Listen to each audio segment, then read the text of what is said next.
Breaking news చూస్తున్నాం. ఇటు కరీంనగర్ జిల్లా ఖానాపూర్ 3 టౌన్ ఎస్ఐ అరాచకం చేశాడు.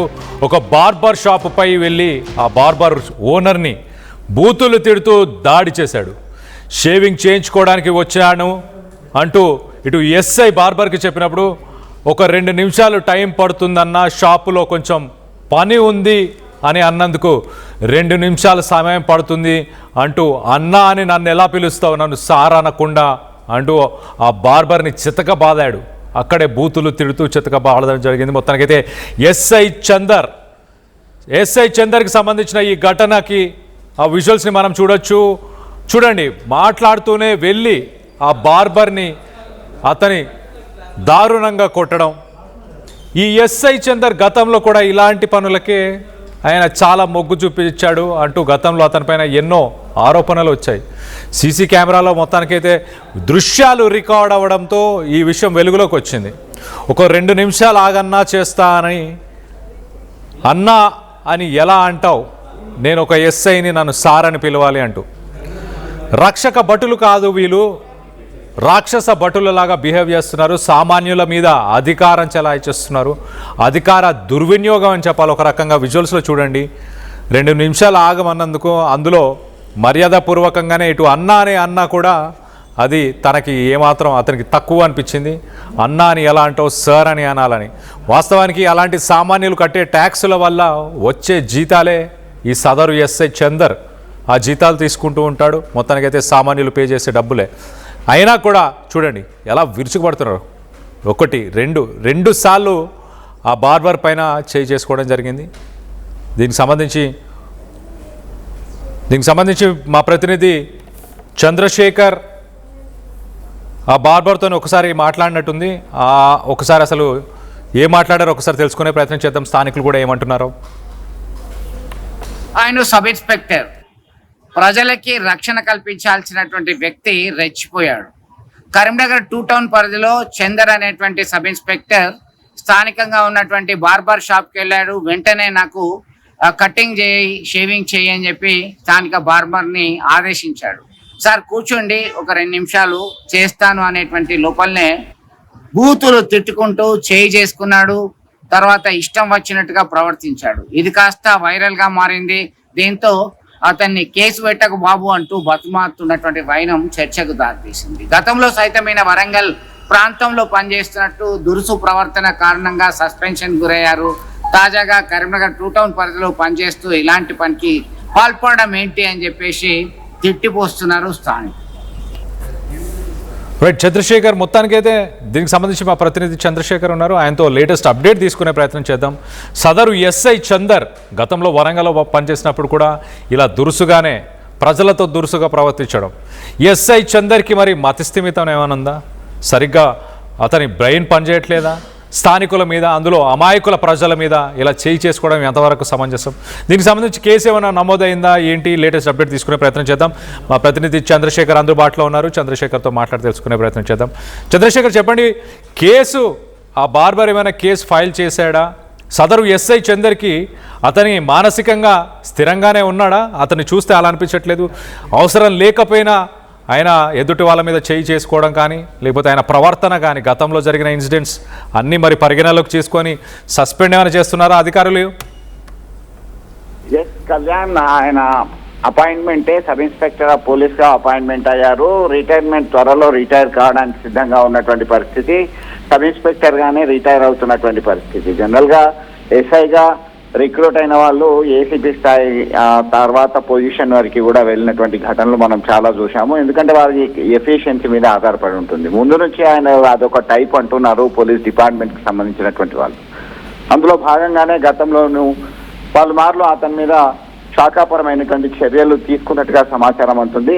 కట్ చేస్తే కరీంనగర్ 3 టౌన్ పరిధిలో ఆయన సబ్ ఇన్స్పెక్టర్ గా విధులు నిర్వర్తిస్తున్నారు. పెద్దగా ఆయనకి బాధ్యతాయుతమైనటువంటి విధులను అప్పగించరు ఆయన యొక్క ప్రవర్తన కారణంగా అనేటువంటి సమాచారం అందుతుంది. దీనిలో భాగంగా ఉదయమే రాములు అనేటువంటి బార్బర్ షాప్ ఓనర్ దగ్గరికి వెళ్ళి ఆయన తన పనులు అప్పుడే ఉదయమే షాప్ ఓపెన్ చేశారు. తన పని తాను చేసుకుంటూ ఇతన్ని గమనించలేదు. బాబు కటింగ్ చేయి అని చెప్పేసి ఆయన అజమాయిషిగా మాట్లాడుతూ ఉండగా, అన్న ఒక 2 నిమిషాలు టైం పడుతుంది అనేటువంటి కోణంలో సమాధానం ఇచ్చారు. ఈ క్రమంలో ఆయన బూతులు తిడుతూ, ఒక వల్గర్ లాంగ్వేజ్ ఉపయోగిస్తూ బూతులు తిడుతూ ఆయన మీద చేతి తీసుకున్నాడు.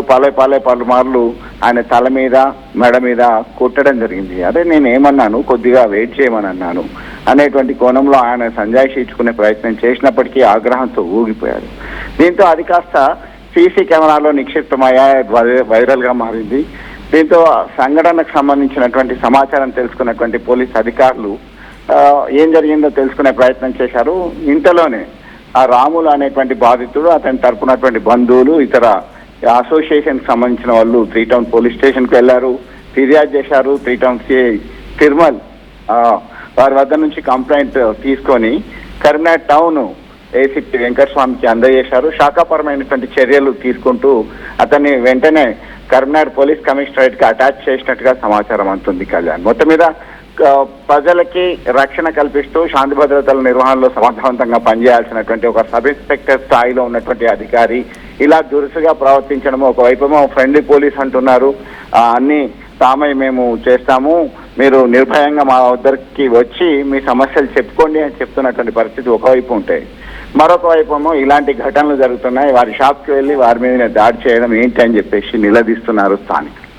ఇది ఇక్కడ ఖచ్చితంగా ఆయన మీద చర్యలు తీసుకోవాల్సిందని డిమాండ్ చేస్తున్నారు. Kalyan, right Chandrashekhar, thanks for the latest update. మనం విజువల్లో చూడొచ్చు చాలా క్లియర్గా ఆ వ్యక్తి ఆ డోర్కి అడ్డంగా ఒక చైర్ పెట్టి ఉన్నాడు. ఆ చైర్ని తోసుకొని షాప్ లోపలికి వచ్చాడు. ఈ ఎస్ఐ చందర్ షాప్ లోపలికి వచ్చిన తర్వాత సదరు బార్బర్ని షేవింగ్ చేయి అంటూ అడగడం, కొన్ని క్షణాల్లోనే, కొన్ని సెకండ్స్లోనే, పెద్ద టైం కూడా తీసుకోలేదు, 1-2 నిమిషాలన్నా, అంటే ఆయన అప్పుడే షాప్ తెరిచి ఏదో పని చేసుకుంటున్నాడు. మొత్తానికైతే ఆ 2 నిమిషాలు ఆగండి, మీకు చేసి పెడతాను మంచిగా అన్న ఉద్దేశంతో మాట్లాడితే అసలు ఎస్ఐ ఒక్క దగ్గర కూడా నిల్చున్న పరిస్థితి లేదు. మనం చూడండి, షాప్ ఎంటర్ అయినప్పటి నుంచి నాన్ స్టాప్, అంటే వెంటనే అడుగులు వేసుకుంటూ వచ్చాడు. చెయ్యి అన్నాడు, ఒక 2 నిమిషాలన్నా కూడా ఎక్కడ 1 సెకండ్ కూడా ఆగలేదు. తను చూడండి, 1 సెకండ్ కూడా నిల్చుంది కూడా లేదు. అలా ఫాస్ట్గా లోపలికి వచ్చేసి డైరెక్ట్గా అతని మీద ఆ బార్బర్ పైన చేయి చేసుకున్నాడు. చేయి చేసుకొని తరువాత ఈ వీడియో సోషల్ మీడియాలో, కరీంనగర్ పరిసర ప్రాంతాల్లో ఉన్న సోషల్ మీడియాస్లో వైరల్ అయిపోయింది. వైరల్ అయిపోయిన తర్వాత తనకి ఎలాంటి ప్రాబ్లమ్స్ వస్తాయో అని ఆలోచించుకొని ఆ బార్బర్కి వెళ్ళి, నా పైన నువ్వు ఎలాంటి కంప్లైంట్ చేయకూడదు అంటూ ఆ బార్బర్ని బెదిరించే ప్రయత్నం చేశాడు. మొత్తానికైతే ఎస్ఐ చందర్ పైన సదరు సిఐకి కంప్లైంట్ చేయడం జరిగింది. మరి అతని పైన సస్పెన్షన్ తీసుకుంటారా? గతంలో కూడా ఎస్ఐగా విధులని, అంటే తన కెరియర్ని ఎస్ఐగా స్టార్ట్ చేసి ఇప్పటికీ ఎస్ఐగానే రిటైర్మెంట్కి దగ్గరలోనే ఉన్నాడు. సో తన ప్రవర్తన సరిగ్గా ఉండదంటూ గతంలో కూడా ఆరోపణలు వచ్చాయి. ఇప్పుడు కూడా తన ప్రవర్తన సరిగ్గా లేకపోవడం వల్లే సరైన బాధ్యతలు లేని ఒక పోస్ట్కి తనని పరిమితం చేశారు పోలీస్ శాఖ వాళ్ళు అంటూ చెప్పుకొస్తున్నారు. మొత్తం మీద ఈ ఘటన పైన మీ అభిప్రాయాలు ఏంటి? రక్షక భటులే రాక్షస భటులయ్యారా? రాక్షసుడిలాగా ఇలా ఒక కామన్ మ్యాన్ పై బిహేవ్ చేయాల్సిన అవసరం ఉందా? దీనికి సంబంధించి మీరేమనుకుంటున్నారు? మీ అభిప్రాయాలను కింద కామెంట్ రూపంలో తెలియపరచండి. అలాగే విజువల్స్లో మనం చూడండి, ఆ షాప్లోకి ఎంటర్ అవుతున్నాడు. రైట్ సైడ్ బాక్స్లో చూడండి. ఎంటర్ అయిన వెంటనే ఒకసారి షేవింగ్ చేయని మాట్లాడినట్టున్నాడు. దాని తర్వాత ముందుకు నడుచుకుంటూ వచ్చేసాడు.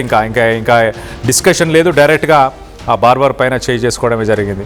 1-2 సార్లు ఆ బార్బర్ పైన చేయి చేసుకొని దాని తర్వాత తనకి ఏమీ అవసరం లేదన్నట్టు, ఇంకా పని అయిపోయింది అన్నట్టు అక్కడి నుంచి నడుచుకుంటూ బయటికి వెళ్ళిపోడు. అంత అవసరం లేనప్పుడు, అంత ఎమర్జెన్సీ కానప్పుడు అసలు రావడం ఎందుకు? ఆ వ్యక్తిని ఒక 2 నిమిషాలు ఆగమంటే ఆగకుండా ఇలాంటి పనులు చేయడంపై మీరేమనుకుంటున్నారు? ఇలాంటి పోలీసులని ఏం చేయాలి అన్న దానిపై మీ అభిప్రాయాలని కింద కామెంట్ రూపంలో తెలియపరచండి.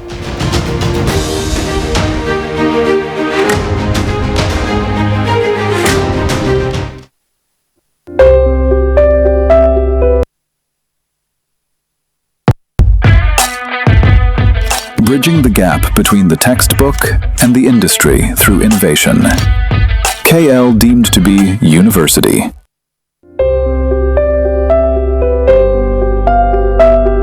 చిన్న చిన్న ఆనందాలు 35 ఏళ్లుగా నా జీవితంలో లేవు. 35 ఏళ్లుగా నేను డైపర్లలో బ్రతికాను. 6 సెంటీమీటర్ల ఫిస్టులా నా మూత్రాశయంలో లీక్ కారణమైంది. ఎవరూ నాకు సహాయం చేయలేకపోయారు. ఏఐఎన్యూలో వైద్యులను కలిసే వరకు. అక్కడ వారు రోబోటిక్ శస్త్రచికిత్సతో నాకు పరిష్కారం ఇచ్చారు. వారు నా ఆత్మవిశ్వాసాన్ని కూడా తిరిగిచ్చారు. precision care makes it possible. The Center for Robotic Surgery at AINU